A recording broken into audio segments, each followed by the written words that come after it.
Сайн байцгаана уу? Та бүхэнд энэ өдрийн мэндийг хүргэе. Хүний нөөцийн менежмент 2 буюу дунд чатны хичээлийн маань ээлжид 8 дахь сэдв эхэлж байна. За бид энэ 8 дахь сэдвээрээ байгууллагын хүний нөөцийн сонгон шалгаруулалтын талаар авч үзнэ. За сонгон шалгаруулалтын тухай ойлголт нөлөөлөх хүчин зүйлүүд гэдэг сэдвийн агуулга маань байгууллагын хүний нөөцийн сонгон шалгаруулалтын тухай ойлголт, зорилго, ач холбогдол болон хүний нөөцийн сонгон шалгаруулалтад нөлөөлөх гадаад ба дотоод орчны хүчин зүйлүүдийн талаар авч үзнэ. За тэгвэл хүний нөөцийн сонгон шалгаруулалтын тухай ойлголт, зорилго, ач холбогдлыг авч үзье. За хүний нөөцийн сонголт нь ажил даавалтын 2 дахь алхам байдаг. За эхний алхам нь мэдээж бүрдүүлэлт байдаг. За нэр дэвшигчдийн дотроос сул чөлөөтэй байгаа ажлын байрны шаардлагыг хамгийн сайн хангах хүмүүсийг шилж сонгох олон үе шат бүхий хариуцлагатай үйл ажиллагааг хүний нөөцийн сонголт гэдэг байна. За хүний нөөцийн хилтэс ихэвчлэн мэдээлэл цуглуулах ажлыг хариуцдаг ба ажил гуйлагч болон менежерүүдийн хооронд явагдах ярилцлагыг дараах хэд хэдэн шаардлагын улмаас зохион байгуулах хэрэгтэй болдог байна. За үүнд өргөдөл гаргагчид ажилд орох хүсэлтээ өгөх зөвхөн нэг газартай байх нь тэдэнд ажлын олон төрөл сонгогдох өргөн боломжийг олгодог байна. За мөн гадаад их усүрээс өргөдөл гаргагчид төвлөрсөн нэг газараар дамжуулах нь ажил эрхлэлтийн асуудлууд илүү ойлгомжтой байхад тусалдаг. За үйл ажиллагааны менежерүүд ажилд хөслөх явцад өөрсдийн чиглэлийн үүрэг хариуцлагад анхаарлаа төвлөрүүлэхэд илүү төхөнтэй болдог. Хүний нөөцийн арга техникт суралцсан мэргэжилтнүүдээр сонголт хийх нь заримдаа илүү үр дүнтэй байдаг. За энэ нь хүний нөөцийн арга техникт суралцсан боловч яг хүний нөөцийн биш. Гэхдээ тухайн ажлын байртай холбоотой мэргэжилтнүүд гэсэн үг байгаа. За мөн зардал багасж болох талтай учраас давхардал бүрэн арилдаг байна. За сонголтын ерөнхий зорилго нь байгууллагын хэрэгцээ шаардлагад илүү сайн нийцэх хүний нөөцийг шилж сонгож авахд оршдог байна. За таны ихэлсэн ажлын амжилт зөвхөн таны хүчин чармайлтаас гадна хамтран ажилладаг байгууллагууд түнш за мөн таны захирагдж байгаа хүмүүсээс тань ихээхэн шалтгаалдаг байгаа. Аливаа байгууллагын амжилттай оршин тогтнохны үндэс нь чадвартай хүмүүсээс бүрдсэн багаас хамаарах болоод нэглэлгүй бодож байна. За энэ нь багаар ажиллах чадвар бүхий хүмүүс гэсэн үг. За сайн багийг бүрдүүлэхийн тулд бид сайн гэж нэрлэгдээд байгаа тухайн ажлыг гүйцэтгэхэд хамгийн тохиромжтой хүмүүсийг бүрдүүлэх, ажилуулах, тэднийг тогтоон барих нь хамгийн чухал үйл явц болдог. Та энэхүү процессыг сонгон шалгаруулалт гэсэн ойлголтын хүрээнд авч үздэг байгаа. За тэгвэл сонгон шалгаруулалт гэдэг бол байгууллагад шинэ хүмүүсийг уриалан дууддаг нэг төрлийн хаалга болдог. За энэхүү хаалгаараа байгууллага ямар хүмүүсийг оруулах вэ гэдэг нь тухайн байгууллагын хувь заяатай холбоотой асуудал болдог. За мэдээж энэхүү хаалгаар нь орж ирсэн хүн ажлын мэдлэг чадвар, ур чадвар сайтай байхаас гадна харилцаа хандлага, сэтгэл сайтай байх нь маш чухал гэсэн үг. За байгууллагуудаа тохирсон хүн авах, зөв хүнийг сонгох нь хамгийн чухал асуудал. Иймд сонгон шалгаруулалт нь хувь хүний ур чадвар, мэргэжлийн мэдлэг, оюуны болоод физиологийн чадварыг үнэлэх үйл явц болдог. За хүний нөөцийн сонгон шалгаруулалтын зорилго нь мэргэсэн чадварлаг ажил гуйлагчдыг хуулийн дагуу ямар ч ялгарлалгүйгээр шударга үнэлж хөсдөх байр тулахыг хэлж байгаа. За байгууллагын болон хувь хүний аль альныхын сонирхолд нийцүүлэн ажил гуйлагчдыг үнэлэх, хөслөх, байршуулах эдгээр зорилгоодыг амжилттай бүрдүүлэхэд сонголт нь хүний нөөцийн менежментийн бусад хэд хэдэн үйл ажиллагаатай хосолсон байр зохино. Үүнээс гадна менежерүүд байгууллагын стратеги, соёлд нийцсэн, хүлээн зөвшөөрөгдсөн түүний төлөө ажиллах хүмүүсийг сонгож авахд гол анхаарлаа хандуулах хэрэгтэй байна. За шаардлагатай ажлыг өндөр үр бүтээлтэй биелүүлж чадах мэргэжилтнийг олох юм зорилготой байдаг. Өөрөөр хэлбэл нэр дэвшигчдийн дотроос сул чөлөөтэй ажлын байрны шаардлагыг хамгийн сайн хангах хүмүүсийг шил сонгох олон үе бүхий юм хариуцлагатай үйл ажиллагаа болдог. За ажилтнуудыг зөв сонгох нь хүний нөөцийн чанарын үзүүлэлтийн урьдчилсан хяналтанд болж өгдөг. Өөрөөр хэлбэл байгууллагын хэрэгцээ шаардлагад илүү сайн нийцэх хүний нөөцийг шилж авахд гол зорилго нь оршдог байна. За тэгвэл хүний нөөцийн сонгон шалгаруулалтын ач холбогдол вэ? За хамт олноо буюу хамтран ажиллагч ажилтнаа сонгоно гэдэг нь аливаа ажил хэргийг хөтлөн явуулах анхдагч нөхцөл нь болж байдаг. Үр ашигтай зөв сонголт нь байгууллагын бүтээмжийг дээшлүүлэхэд түлхэц үзүүлдэг ийм эрүүл нөлөөтэй иймээс зөв хийсэн сонгон шалралт нь байгууллагын үйл ажиллагаанд үнэтэй хувь нэмрийг оруулсан байх болно. За тэгвэл сонгон шалралтад одоо ямар алхмууд хийгддэг вэ? За нэгдүгээрт нь ажлын байрны захиалга авна. За хүний нөөцийн хэлтс алба менежер нь одоо тухайн ажлын байранд шаардлагатай алба хэлтс одоо тасгаас ажлын байрны захиалгыг нэгдүгээрт авдаг байгаа. За энэхүү ажлын байрны захиалгад нь ямар одоо мэдээ туршлагатай байх ёстой, хичнээн насны, за одоо ямар хугацаагаар ажиллах гэх мэтийн ямар чадвартай болон одоо бусад шаардлагатай одоо төвшингүүдийг нь оруулсан одоо иймхүү захиалга хамтдаа өгдөг байгаа. За үүнийхэн дагуу хүний нөөцийн алба хэлтсэн ажлын байрны зарыг бэлтэн тавьж оруулдаг байгаа. За ажлын байрны зараар анкет буюу хүрээллийн маягт за CV-нүүд одоо ирнэ. За энэхүү одоо анкетыг бүрдүүлэлт хийдэг байгаа. За дөрөвдүгээрт нь анкетта одоо ирсэн анкетын дундаасаа тухайн ажлын байрны захиалга өгсөн одоо тухайн хэлтс албанд тохирох тэрхүү хүмүүсийн анкетыг шалгаруулж авдаг. За энэхүү шалгаруулсан анкетуудаа одоо анхан шатны ярилцлага хийх юм хүмүүсийг одоо дууддаг. За анхан шатны ярилцлаганд нь хүний нөөц одоо тухайн ажлын байрны захиалгын дагуу шаардлагад нийцсэн хүнийг урьж ярилцсантлага аавна. За ингээд үнийгээ анхан шатны ярилцлагад тэнцсэн одоо ажил олгогч нарт ажил олгогчдын материалыг байгууллагын өөрийн форматанд оруулдаг байгаа. За ингээд байгууллагын форматанд оруулсан тэрхүү одоо ажил олгогчийн мэдээллийг тухайн ажлын байрны захиалагчид ажил одоо олгогчийн талаар сантыг оруулдаг байгаа.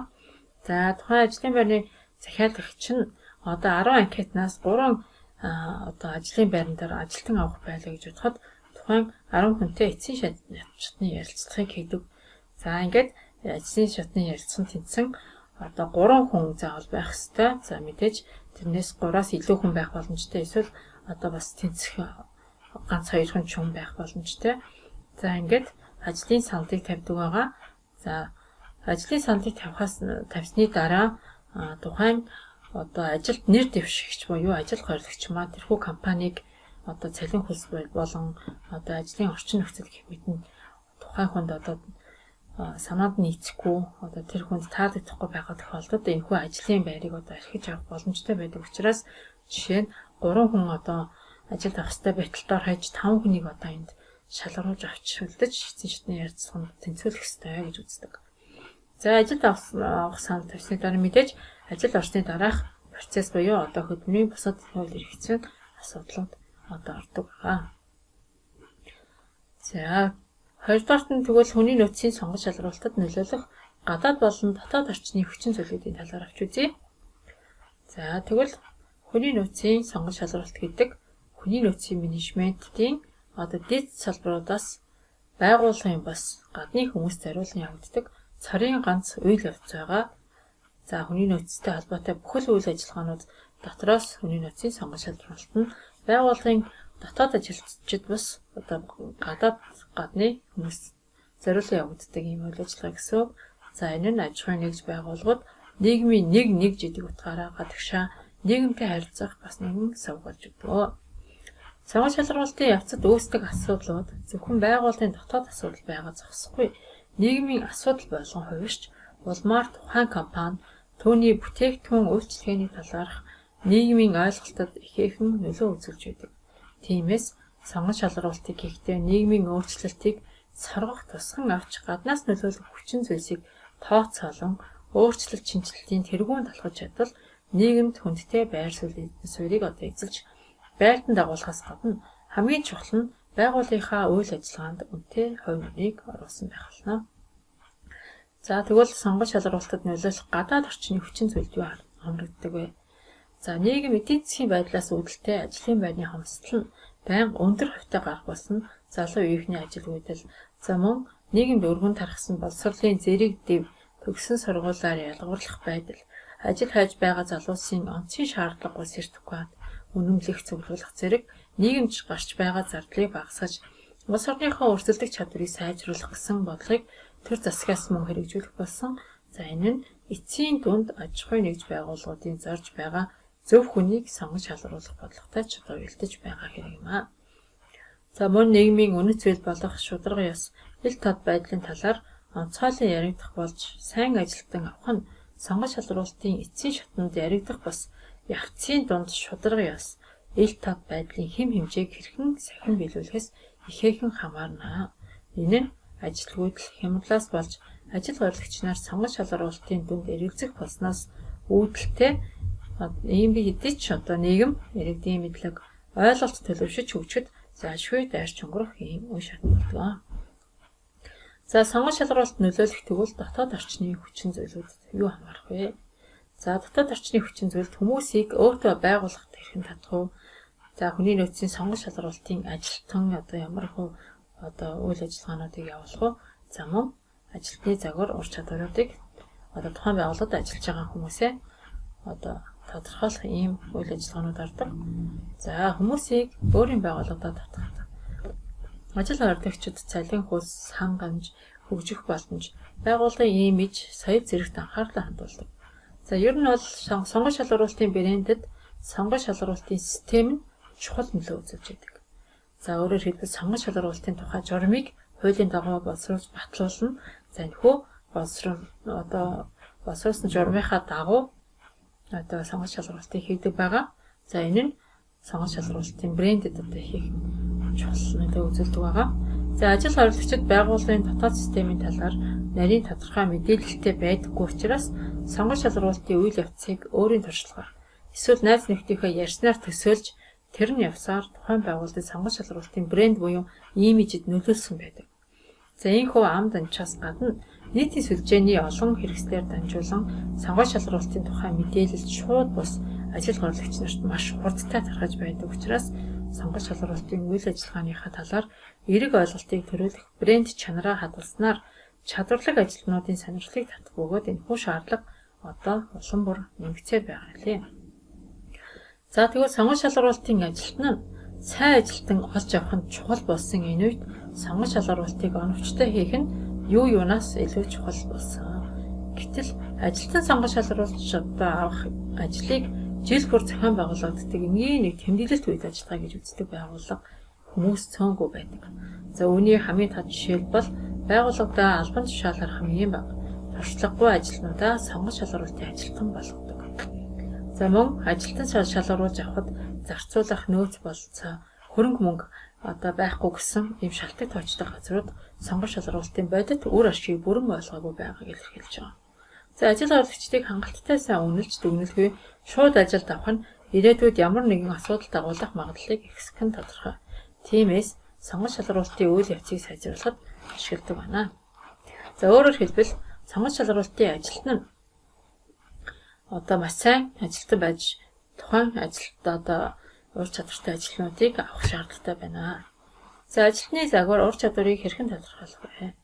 За сонгож шалгаруулалтад ашиглах ажилтны загварыг гаргаж ур чадварыг тодорхойлохдоо байгууллагад амархан дасан зохицож өндөр гүйцэтгэлтэй ажилтдаг хэрнээ сургалтаар сайжруулах боломжгүй хувь хүний онцлог юу байна гэдгийг судалж мэдэх хэрэгтэй байна. За өөрөөр хэлбэл тухайн ажилтан үнэхээр өндөр гүйцэтгэлтэй ажилдаг. За мэргэжил туршлага ур чадрын хувьд сайн боловч хувь хүний ямар нэгэн ийм хандлага төлөвшлөл нь сургалт төгсөн байсан ч сайжрах боломжгүй байдаг. Ийм байдаг.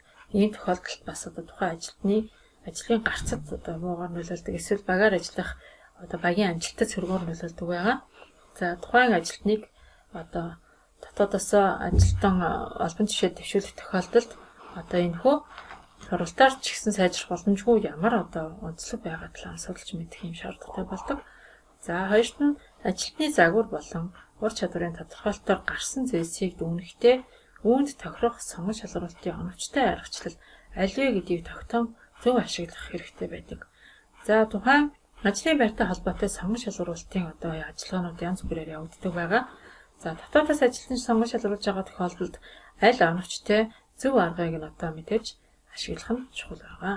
За гуравт нь сонгож шалгаруулалтын аргачлалуудыг тухайн сонгож шалгаруулалтын шатлалт тус бүрдэн тохируулан байршуулаад тэдгээрийг нэгтгэсэн сонгож шалгаруулалтын цогц хөтөлбөр боловсруулах нь чухал байдаг. За мөн л одоо ажил албан тушаалтай холбоотой янз бүрийн нарийн тэр одоо сонгож шалгуулалтын аргачлалуудыг одоо хөтөлбөр болгон боловсруулж одоо үүнийгээ хэрэгжүүлэх нь чухал байгаа. За эцэст нь сонгож шалгуулалтын энэхүү үйл явцыг дамжин шалгаж үлдсэн боловсон хүчнийг байгууллагад дасан зохицож байгууллагын гүйцэтгэлд хувь нэмэр оруулж байгаа эсийг нэгтэлж цаашид сонгож шалгуулалтын үйл явцыг сайжруулахад ашигладаг байна. Өөрөөр хэлбэл тухайн одоо ажлын байранд нэр дэвшээд тухайн сонгож шалгуулалтаар тэнцэж ажилд орсон хүн цаашдаа хэрхэн ажиллаж байгаа, за тухайн ажлын байранд хэрхэн хурдан дагсан зохицож байна, за мөн ажлын гүйцэтгэлд нь ямар байна гэдэг зэрэгс хамаарал сонгож шалгуулалтын үйл явцынхаа одоо зориглыг мөн өөрчлөх ийм боломжтой болдог байна. За өнөөдрийн хичээл үгээр өндөрлөж байна. Анхаарлаа хандуулсан та бүхэнд баярлалаа. Дараагийн хичээлээр дахин уулзтлаа. Түр баяртай.